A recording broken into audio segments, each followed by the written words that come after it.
Today I'm going to talk about my last year's project. It's about the study of the historical transportation networks in the Iberian Peninsula.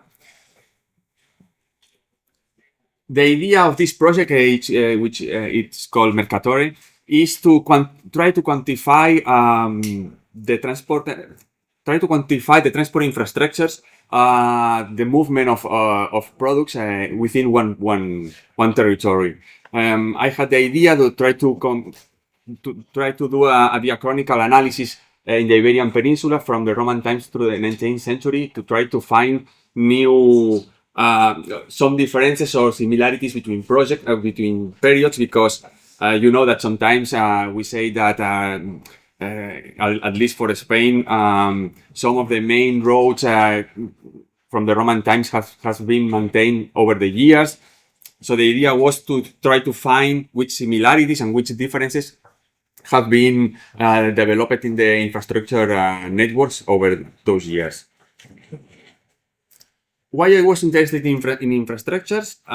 The main idea was that we know that from these roads or all of these transport infrastructures, there were different elements of the history or of the organization of a territory.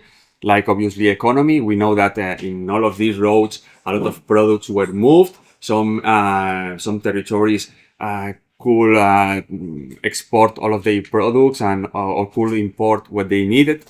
At the same time, we understand that we know that at least from Roman times, the construction of new infrastructures are always related with some territorial organization. They are always an element of political propaganda to show to the new conquered territories the benefits from being under the rules of Roman, because they build new roads, they build bridges, so they allow more communication to all of these territories. And also because there is a social elements like the movement of people and ideas within these networks. So, and obviously, why the Iberian Peninsula? I thought that the territory of the Iberian Peninsula was a very interesting territory. First, because it's an almost closed area. It means that when you are developing some kind of network analysis, it's very beneficial to don't have neighbors on the outside of your territory, because you can analyze it in all of its territory. I thought that it was an affordable size. Maybe it was one of the mistakes of my project, because for one person it's a little bit huge to do all of this research in only 2 years, and trying to digitize the network, the historical networks of this territory for in different periods. At the same time, we know that the chronology of the history of this territory is very interesting over the centuries, because we have different patterns of governments from Roman times, when the metropolis is outside of this territory, from the medieval times when we have different kingdoms and there is a very conflictive moment. Then we have the modern times with the first centralism. The first centralist monarchies, and finally in the 19th century with the creation of the first railway. So we have a lot of different moments in this territory that could show some differences in the organization of this territory. And also because we have a lot of data of this territory, mostly for Roman times, but we know a lot of cities, population. We know a lot of information about the roads. We have a lot of material to make then some kind of comparisons. So the first step, the first thing that we have to do with this project was to try to compile all of the available information and digitize all of this. It was a very huge part of this project. It took me more than what I expected. I thought I found some issues with this because I found a lot of information from Roman times and from the 19th century, but the modern times and the medieval era from the Iberian Peninsula is a very unknown moment for to study mostly the communications. The idea was to try to digitize everything in a GIS. Well, there are other captures. These are the results of the networks of this project. I made 4 different time slices. One from Roman times, one from medieval times, one from the 17th century, and one from the 19th century. Just to give an idea, from Roman times and medieval times, I digitized over 40,000 kilometers of roads. For the modern era and the 19th century, it was a little bit more, around 70,000 and 70,000 for each period, which gives a total of more than 200,000 kilometers of digitized roads for all of these periods.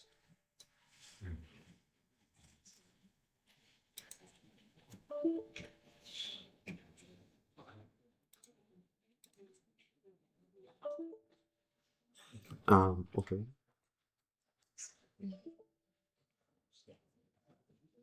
We're gonna get help. Don't worry. Okay. Hey, Pau, you broke the computer. I think so. Sorry. Be your fault.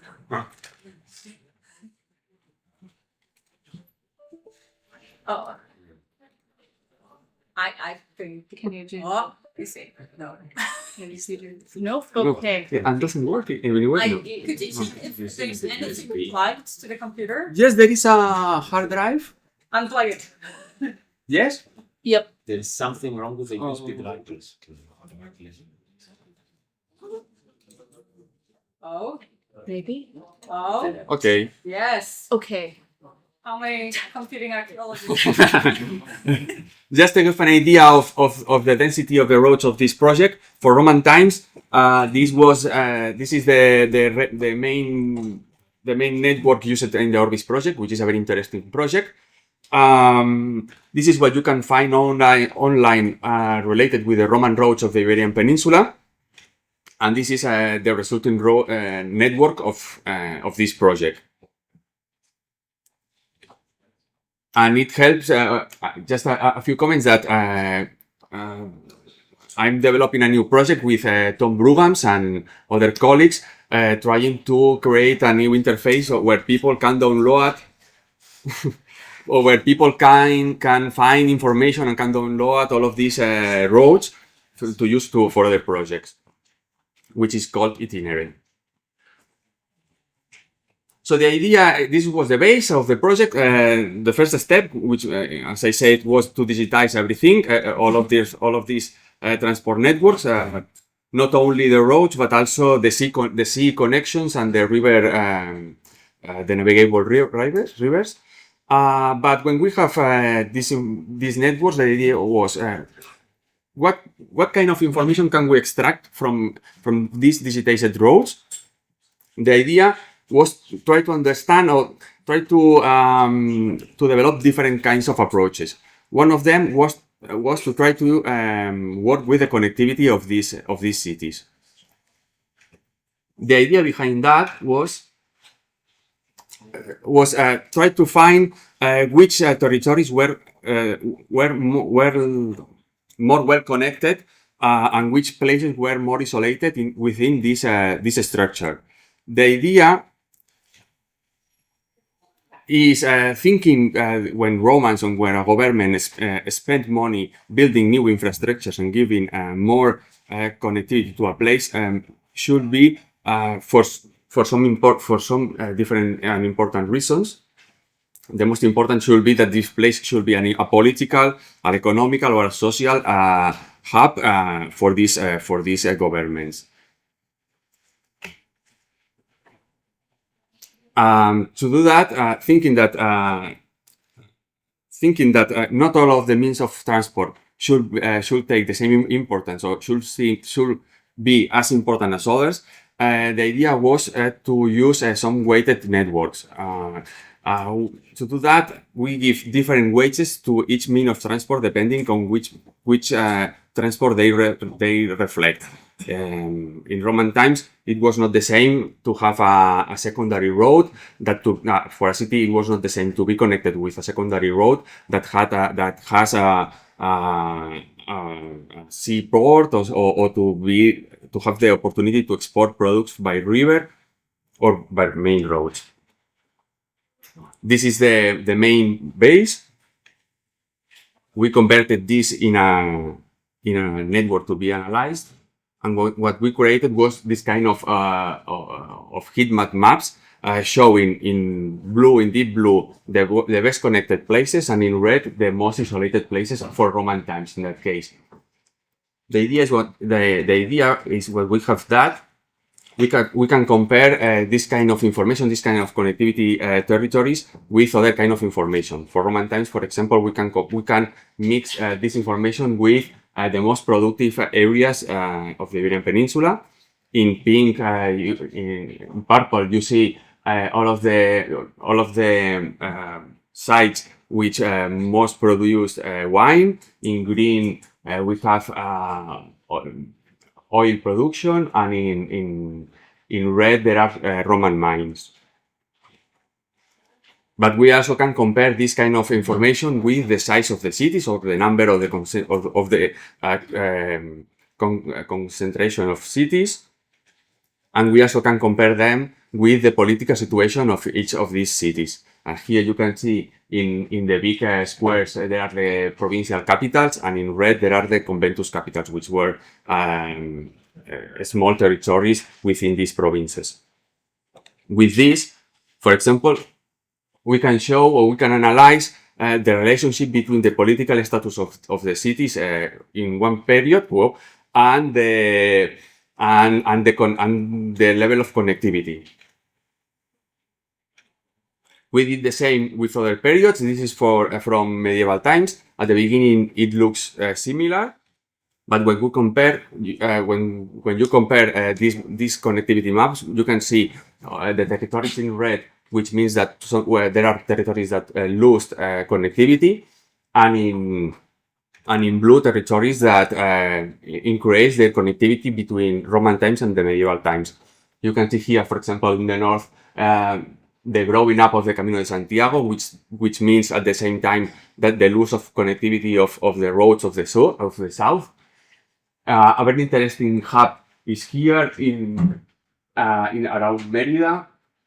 Mérida was a provincial capital in Roman times, which meant that it was a very connected territory, but from the medieval times it's a territory that loses a lot of connectivity because they don't have any political significance.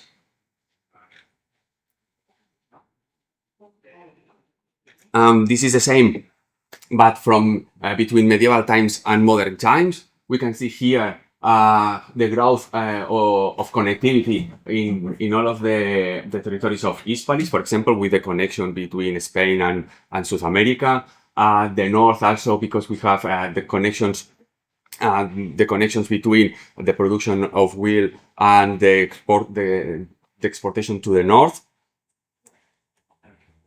And this is the map from the 19th century. And it's interesting to see the effect of the connectivity of the railway at the half of the century. It's interesting to see how all of these models are of territorial organization are changing over the centuries.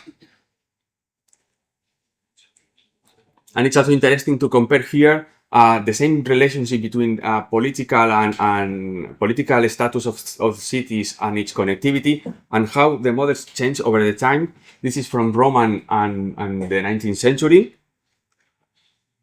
This is from the modern era, and which is interesting more is from medieval times, maybe because this constant evolution of this political evolution of these centuries, of these years, that make that a different model, where the most important city or the most politically important cities were not were always the most connected cities.